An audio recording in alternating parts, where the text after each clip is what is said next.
Vulnerability creates connection, and in music, that's everything.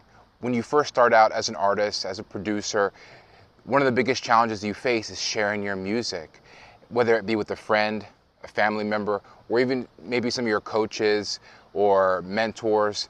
It's scary, I must admit. There's no doubt about that, because let's face it, like when you share your music with someone, you're sharing with them a piece of your soul. That's super vulnerable, right?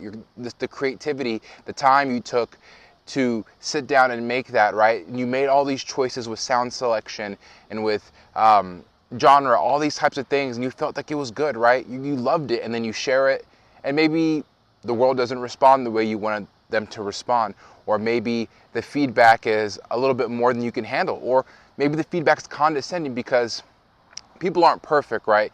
You may receive feedback from someone that just, that rubs you the wrong way. This doesn't, really show you how to get better or how to progress. So like, it can be really confusing to navigate that space. And it's easy to start doubting yourself. It's easy to start thinking your music is just unworthy. It's easy to like, maybe just stop making music because of that, right?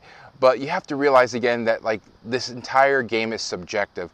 Again, okay, I love all my music, for example. I love it all, but the world may not love it all. My mentors may not like the idea, right? And that's okay. That's perfectly fine. Because at the end of the day, like as long as you're happy with the music you're making and you're open to the constructive feedback that may be more technical, right? Like, hey, turn your hi-hats down. You're smothering the bass, right? You can't hear the bass because the open hats are so loud, right? That's a different type of feedback versus like, I don't like this, or I don't like the vocal, or I don't like that synth you use. That synth is not any good.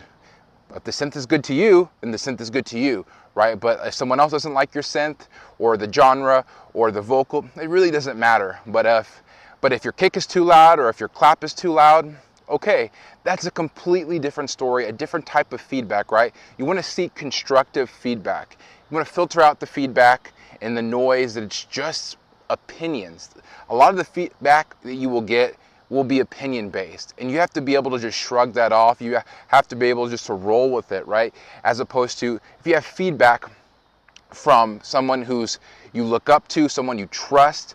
Like for example, my mentor I really, really trust, and when he tells me that my kick is too loud, my kick is too loud, right? Because he's showing me on an EQ, what's happening, right? He's giving me actual scientific proof that, okay, your kick is just too loud in this scenario. Or hey, why don't you bring the drum bus down a little bit, right? Your overall drums are maybe a little too loud, right? That's completely different from someone saying, this sucks, this is no good, I don't like this, you could do better, right?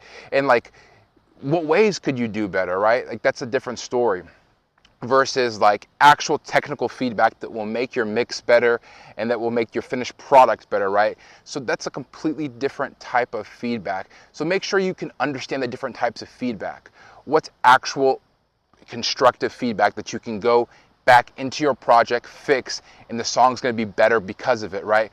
Versus feedback that is purely opinion based, that purely is like, okay, either you like it or you don't, right? And you can't get mad at those type of things, right? Just don't ever ask for feedback from that person ever again. Don't share your music with them, right? That's simple, right? It's like, again, it's subjective. It's like someone likes a certain type of food, or someone doesn't eat meat or does eat meat. Like, it's whatever, right? It doesn't really matter or affect your life in any way. You just got to really, really make that distinction and understand that like you're going to deal with rejection. People aren't going to sign your record. People are not going to like your record for whatever reason, right?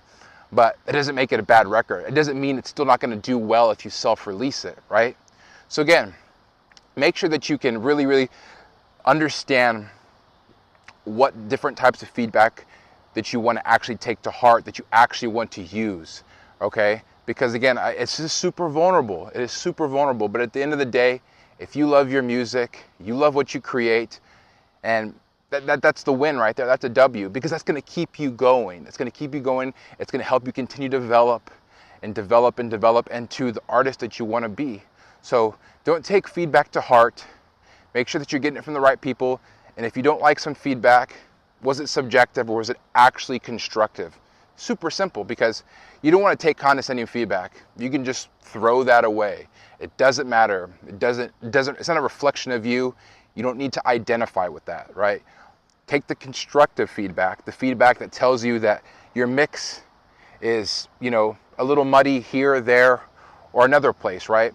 That's good feedback. That's really, really good feedback. And a good mentor will tell you why. He'll show you on an EQ.